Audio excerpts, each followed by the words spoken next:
Hi, and welcome to Angle Sums for Polygons in 5 minutes or less. So we are going to find the sum of the interior angles for a polygon. Now to do that, you need to know a couple things. One, I'm going to skip down to the bottom. This is not exactly in order. Interior angles are the angles that are inside of a polygon. Now remember, polygons are these shapes that you know: quadrilateral, pentagon, hexagon, heptagon, that's 7 sides, an octagon, 8 sides. These are just a couple examples. Now to go over how to understand how to find the sum of the interior angles of a polygon, I am first going to go over a diagonal.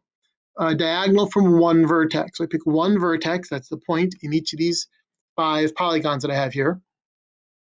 And what I need you to remember is that a triangle has 180 degrees. So if I draw a diagonal, a line segment in a polygon that joins 2 non-consecutive vertices, that just means 2 points that are not in a row. So like not this point and this point over here. If I draw a diagonal, it cuts my quadrilateral, my square, into 2 triangles. Each triangle has 180 degrees. 180 plus 180, that is why a quadrilateral has 360 degrees, all of them, not just this one.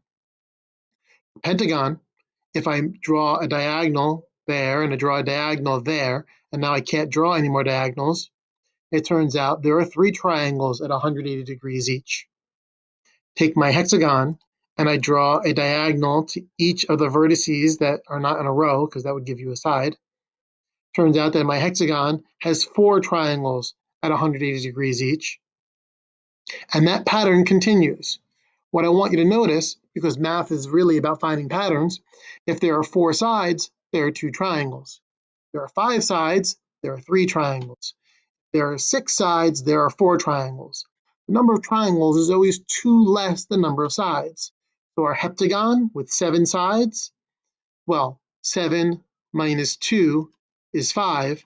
Turns out there are 5 triangles.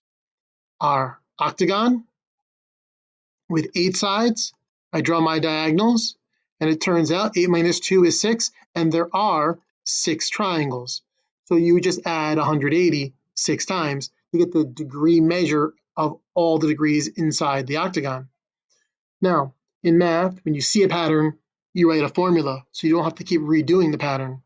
The number of triangles is the number of sides minus 2 every time.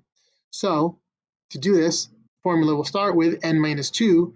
Will tell you how many triangles are formed, where n is the number of sides. And since each triangle has 180 degrees, we will say the sum of the degree measure of the interior angles, that means when you add up the interior angles of a shape, it's n minus 2 for the number of triangles times 180 for the total degrees. In our example, we're being asked to find the sum of the measures of the interior angles of an octagon. Now, when you say octagon, you can draw your regular octagon you're used to, or you can draw an octagon that has 8 sides and doesn't look like you're used to. It doesn't matter. Once we have the pattern, we can just use the formula. To find the angle sum, I'll write the formula. The number of sides minus 2 tells me how many triangles there are, times 180. Since an octagon has 8 sides, I'll plug in 8. Copy the rest of the formula. 8 minus 2 is 6. That means there are 6 triangles times 180 degrees each inside of our octagons. And when you multiply, the angle sum, or the sum of the angles of an octagon, are 1080 degrees.